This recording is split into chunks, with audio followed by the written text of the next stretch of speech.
कि शौहर के सिलसिले में बीवी का अगर आप ओपिनियन जानना चाहें तो मैं समझता हूं शायद ही कोई औरत ऐसी हो या बच्ची ऐसी हो जो हफ्ते में एक मर्तबा मैके जाने के बाद अपनी मां के सामने सबसे पहले अपने शौहर की शिकायत न करती हो। ये सारी पोजीशन इस वक्त हम मुआशरे के अंदर देख रहे हैं,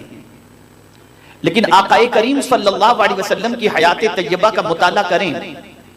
तो ये बात हमें वाज़ेह तौर पर मिलती है कि रसूल गिरामी वक़ार सल्लल्लाहु ताला अलैहि वसल्लम बहैसियत शौहर अपनी बीवियों के साथ जो हुजूर सल्लल्लाहु अलैहि वसल्लम का सलूक था वो इतना वालिहाना सलूक था कि रसूल गिरामी वक़ार सल्लल्लाहु ताला अलैहि वसल्लम पर हर बीवी अपनी जान निछावर करने के लिए तैयार थी। वजह क्या थी, सबब क्या था? आइए मैं पहले इब्तिदा करता हूं हुजूर सल्लल्लाहु ताला अलैहि वसल्लम की हयात तैयबा के चंद गोशों से। सबसे पहली चीज कि मेरे आका सल्लल्लाहु ताला अलैहि वसल्लम अपने घर तशरीफ ले जाते थे तो सरकार सल्लल्लाहु अलैहि वसल्लम की आदत करीमा क्या थी? हुजूर सल्लल्लाहु ताला अलैहि वसल्लम जब अपने घर तशरीफ ले जाते तो सरकार सल्लल्लाहु ताला अलैहि वसल्लम का अपने घर में दाखिल होने का अंदाज और तरीका ये था कि हुजूर सल्लल्लाहु अलैहि वसल्लम मुस्कुराते हुए अपने घर में दाखिल हुआ करते थे और दाखिल होते ही घर वालों को मेरे आका सल्लल्लाहु अलैहि वसल्लम पहले सलाम किया करते थे। ये आका करीम सल्लल्लाहु अलैहि वसल्लम की आदत करीमा थी। कभी भी सरकार सल्लल्लाहु ताला अलैहि वसल्लम अपने घर जब तशरीफ ले गए तो टेंशन के अंदर मुंह जो है वो एकदम मुंह पर जलाल की कैफियत हो, इस तरह से हुजूर सल्लल्लाहु अलैहि वसल्लम घर में तशरीफ नहीं ले जाते, बल्कि सरकार सल्लल्लाहु अलैहि वसल्लम जब भी तशरीफ ले जाते थे घर वालों को सलाम करते और मुस्कुराते हुए आकाए करीम सल्लल्लाहु अलैहि वसल्लम अपने घर में दाखिल हुआ करते। और घर में दाखिल होने के बाद सरकार सल्लल्लाहु अलैहि वसल्लम क्या करते? मेरे आका सल्लल्लाहु अलैहि वसल्लम सबसे पहले घर में दाखिल होने के बाद दिन भर की मसरूफियत के बाद जब रात में घर में दाखिल होते तो आकाए करीम सल्लल्लाहु अलैहि वसल्लम पहले मिसवाक कर लिया करते। अब आज हम देखते हैं गुटखे के शौकीन, न जाने कैसी कैसी सिगरेट और न जाने क्या क्या चीजों के शौकीन घर में जब दाखिल होते हैं तो मुंह से बदबू आती होती है और फिर इसी हाल में बैठ जाते हैं, सामान रखे और टू बैग है उसको रखा और बैठ गए सोफे के ऊपर और टीवी वॉच करना उन्होंने शुरू कर दिया और मुंह से बदबू आ रही है, ये सारी चीजें हो रही हैं। और इसी तरीके से एक मर्द ये उम्मीद रखता है कि मैं घर में जैसे ही दाखिल हूं तो बीवी मेरा बैग मेरे हाथों से ले ले, बीवी फौरन मुझे चाय पेश करे, बीवी मुझे फौरन पानी पेश करे। ये एक थिंकिंग होती है, एक सोच होती है, बल्कि अगर मैं ये कहूं तो गलत ना होगा, एक किस्म की उम्मीद और डिमांड होता है अपनी बीवी से कि मेरी बीवी ये सब कुछ करे। लेकिन उम्मुल मुमिनीन हजरत आयशा सिद्दीका रदियल्लाहु ताला अन्हा से पूछा गया कि आकाए करीम सल्लल्लाहु ताला अलैहि वसल्लम जब घर में दाखिल होते तो सरकार सल्लल्लाहु अलैहि वसल्लम की आदत करीमा क्या थी? तो फरमाती हैं कि हुजूर सल्लल्लाहु अलैहि वसल्लम घर में जब एंटर होते तो हाकिमाना अंदाज से गुफ्तगू नहीं फरमाते थे, ऑर्डर नहीं करते थे, बल्कि सरकार अपना काम खुद अपने हाथों से अंजाम दे दिया करते थे। अब आप मुझे बताएं कि बीवी किसी काम में मसरूफ है, आप एंटर हुए, उसके हाथ किसी काम की वजह से गंदे हैं, वो आपको पानी पेश न कर सकी, आपको चाय का न पूछ सकी बिलफर्ज, इसको आप बहाना बनाकर घर में कयामत खड़ी कर दें तो यह आपकी लाइल्मी है और सरकार सल्लल्लाहु अलैहि वसल्लम की सुन्नत से अदम वाकिफियत है। और कभी कभी तो ऐसा होता है कि ये अंदाज इख्तियार करने की वजह से तलाक तक की नौबत पहुंच जाती है और शौहर अपनी बीवी से कहता है तुम्हारे माँ बाप ने तुम्हें तमीज सिखाई ही नहीं है कि शौहर का वेलकम कैसे करना चाहिए। तो सबसे पहले मर्द की रिस्पॉन्सिबिलिटी यह है कि वो जब अपने घर में एंटर करे तो उसके चेहरे पर मुस्कुराहट हो,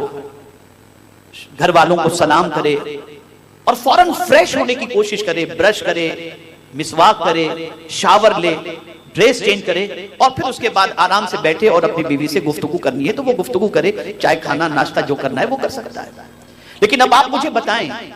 एक मर्द की तो ये उम्मीद होती है कि मैं घर पहुंचूं तो मेरी बीवी मेकअप करके बैठी हो, ये करके बैठी हो, और जनाब आप जब तशरीफ लाएं तो आपके मुंह से बदबू आती है तो बीवी आपके करीब बैठना कहां से पसंद करेगी? आप ये क्यों भूल जाते हैं कि जिस तरह से आपके सीने में दिल है उसके भी सीने में दिल है, जिस तरह से आप भी उससे कुछ उम्मीद रखते हैं वो भी आपसे कुछ उम्मीद रखती है। इसलिए पहला काम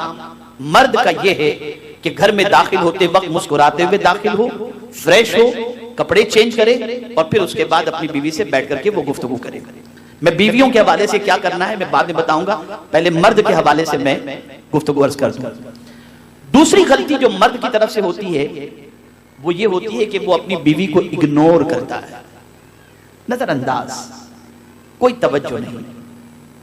आया, सामान रखा और सामान रखने के बाद, बैग रखने के बाद लग गया मोबाइल पर व्हाट्सएप करने और बातचीत करने और फोन पे लगा हुआ, ये सारे काम में लग गया है। अब बीवी बेचारी इंतजार कर रही है कि मियाँ कब फ्री हो और उनसे मैं कुछ बच्चों के दुख सुख की बातें करूं या अपनी बातें करूं, लेकिन मियाँ को तो फुर्सत ही नहीं है दूसरी चीजों से। और नतीजा ये होता है कि बीवी को जो प्यार शोहर की तरफ से मिलना चाहिए वो प्यार शोहर की तरफ से नहीं मिलता। और बीवी को इग्नोर करने का नुकसान ये होता है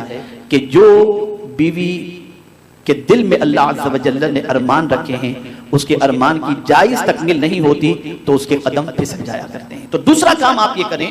कि अपनी बीवी को इग्नोर न करें। घर में आप एंटर हुए, आप उस वक्त सारे काम को छोड़कर बीवी की खैरियत पूछें, कैसा दिन गुजरा ये पूछें, तबीयत कैसी है ये पूछें, हाल अहवाल पूछें। थोड़ा सा वक्त आप उसके साथ स्पेंड करें और सारी चीजों को पूछने के बाद अगर कोई जरूरी आपका काम है और कोई जरूरी बात कुछ करनी है तो किसी से आप अपनी बीवी से कहें, अगर तुम कहो तो मैं थोड़ी देर खास काम है मैं कुछ फोन कर लूं, और अदरवाइज आप कहेंगे तो वो इनकार नहीं करेगी, लेकिन उसका दिल रह जाएगा कि मेरे शौहर ने मुझे इग्नोर नहीं किया। ये बज़ाहिर छोटी चीज है लेकिन हकीकत में यह है कि एक फैमिली लाइफ को स्ट्रॉन्ग करने के लिए, शादीशुदा जिंदगी को मजबूत करने के लिए ये बहुत ही अहम चीज है। इसके बगैर एक शादीशुदा जिंदगी सुकून वाली नहीं हो सकती। तो अपनी बीवी को इग्नोर न करें, अपनी बीवी को नजरअंदाज न करें। और अगर कभी यह भी देखा गया कि शौहर घर में एंटर हुआ और बीवी साहिबा मेली कुचेली नाइटी के अंदर बाल बिखरे हुए अंदाज के अंदर मौजूद है या थोड़ी सी तुतु में हो गई तो मियां फौरन उसे कह देता है, अब तो तुमसे मेरा दिल भर गया, मैं अब दूसरी शादी कर लूंगा, या फिर डिवोर्स की धमकी दे देता है। ये जो तरीका है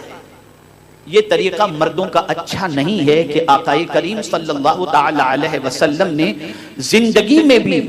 और विसाल के वक्त भी सरकार सल्लल्लाहु अलैहि वसल्लम ने सहाबाए किराम अलैहिम रिदवान को ताकीद फरमाई कि अपने अहलो अयाल के साथ अच्छा सुलूक करो और खास तौर पर अपनी बीवी के साथ अच्छा सुलूक करो। ये हुजूर सल्लल्लाहु अलैहि वसल्लम का इरशाद गिरामी है। आज बहुत सारे मर्द ऐसे मिलेंगे जो शादी ही इसलिए करते हैं कि वो आराम से पड़े रहें, बीवी कमा करके खिलाए, या इसलिए शादी करते हैं बड़े घरानों के अंदर के वहां से बीवी जहेज लेकर के आए और जब जरूरत पड़े तो मेरी सास और मेरे ससुर मेरा पूरा करें। ये सारी चीजें होती हैं, ये अच्छे मर्दों की अलामत नहीं है। मर्द वो जो अपने बीवी बच्चों की किफालत का जिम्मा ले और अपने बीवी बच्चों की जायज जरूरियात की तकमील के लिए वो मेहनत व मशक्कत करे और अपने बीवी के घर वालों से किसी चीज की किसी किस्म की कोई उम्मीद न रखे।